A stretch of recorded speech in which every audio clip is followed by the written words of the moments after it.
through this presentation today called Unveiling the Goetia.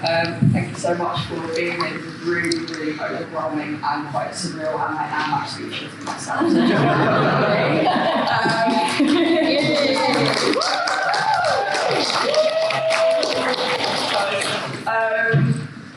Yeah, I also only woke up about 45 minutes ago, so like today and days, I was like, anyway, so I am going to get started now. It's 11. But also, I just want to say thank you so much to Laura for asking me to do this. It's such an honour. I came to this conference for the first time last year, and I felt like it just really put things into perspective about like my practice and like meeting like-minded people who have never been in that space before. So this is such an honour. So thank you so much. So just to get started, who am I and why do I do this? So I consider myself to be a Luciferian witch of the left-hand path, and basically what that means, it doesn't necessarily imply a direct worship of Lucifer and the devil. It's more sort of like a part of, what the archetype of Lucifer sort of represents as, the illuminator, the light bearer, sometimes the archetype of like the rebel and things like that.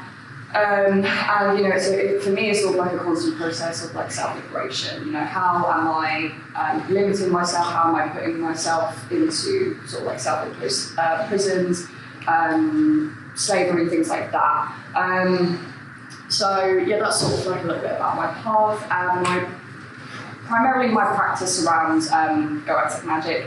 It's not solely that, but that's kind of like my sort of special area, the bit that I'm mainly focused on and probably will be focused on for the foreseeable future. I don't plan on this being like the focal point forever. I do want to expand into other things, but I feel like I really want to sort of explore this as in depth as I possibly can. Currently writing a book about it, which has taken a lot longer than I anticipated. So, why do I do it? Honestly, I don't really know. I really like it. It doesn't matter about what it is, really. I found it, I liked it, I stuck with it, it worked for me. It's not for everyone. It's definitely, got its intensity.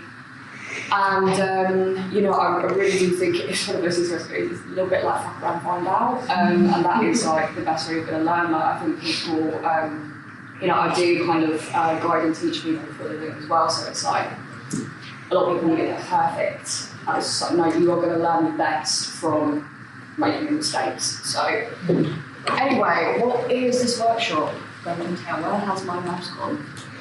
This workshop will explore the Ars Goetia within less Solomon and provide historical context, practical applications, and insights into working with Goetic spirits, dispelling myths, misconceptions, while also emphasising balance of respect, discipline, spiritual authority necessary for collective practice. So what is the Ars Goetia and the Lesquia Solomon? Perhaps one of the most influential memoirs, especially in this area of things, in Western occultism, esotericism, in both a kind of magical and scholarly context. So the Lesquia Solomon, or the Metagon Avicula Solomonis, is anonymously authored, compiled in the 17th century, and it had 5 books in total, all on a different sort of area of sorcery, mysticism, and magic. I would have liked to maybe go a little bit into those today, but I just simply do not have the time.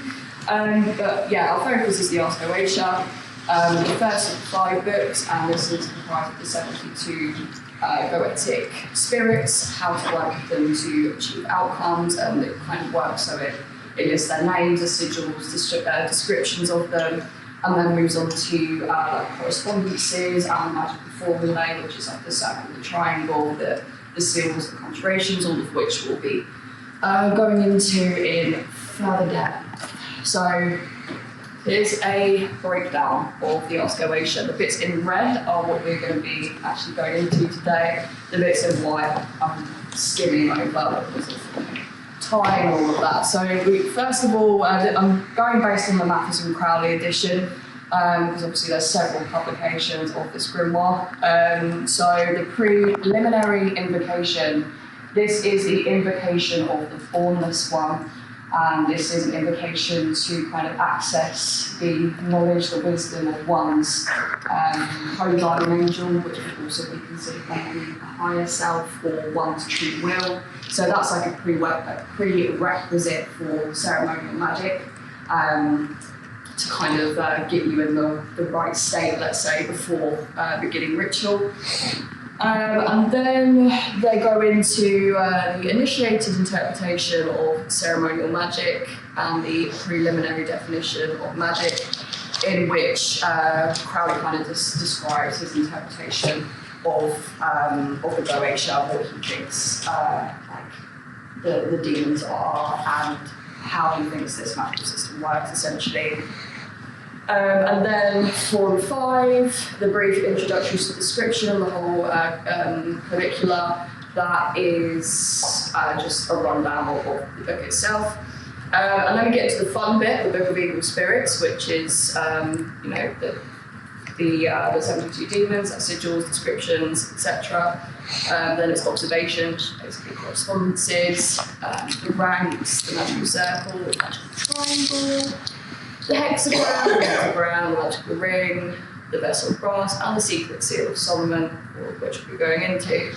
Then the other magical requisites, which is like ritual garments, other tools you might need, stuff like that, the adoration bath, pre-ritual bath, and conjurations and invocations. So there is an extensive part of the Ars Goetia dedicated to certain conjurations to be used. So to constrain, bind, welcome, and a license to depart, also an invocation of divine names to protect oneself. That is usually what turns people off to the Goetia, because I'm going to assume that if you want to kind of work with infernal spirits, aka demons, you're not necessarily too aligned with Christianity, let's say, so people kind of feel like it impacts their personal notice a little bit, but as I'll get into, they don't actually necessarily have to be used. But so my favourite bit about today that I will go into is the history of Les Keir Solomon, because I just think it's so interesting. So we think that the Les Keir Solomon, its kind of roots originate in like ancient Mesopotamia, so sort of like 500 to 400 BC. And we know that the source texts are these Sloan manuscripts. Sloan manuscripts is like a huge collection of works, like over 4,000 different texts from like all over the world. So we know there's some influence in there. And also from the Arabian Nights, also called 1001 Nights, or the Alf Layla wa Layla. And this is a collection of Islamic folk tales. So this came out in the Islamic Golden Age. And probably the most famous of which is Aladdin, is within that. But my favourite story within that book is about this fisherman. So there's this fisherman who goes out on his boat one day, and he kind of prays to God, and he says, "Let me get a good catch today to feed my family." And what he does is he puts his net in, and he catches a vessel of brass. And he opens it, and this massive demon comes out of it and says, I was actually going to bless my liberator with, riches and all sorts, but I've been in here too long and I just got really pissed off, so I'm going to kill you instead. And not verbatim, obviously. And the fisherman was quite smart about it, and he said, he was like, I don't believe that something your size could fit in that tiny brass vessel. And so the demon, with his pride, was like, yeah, I can, and shrunk itself back down and got really trapped in the vessel and thrown back into the water. So Yeah, that's my favourite one. Just think there's a bit of humour in it, but yeah.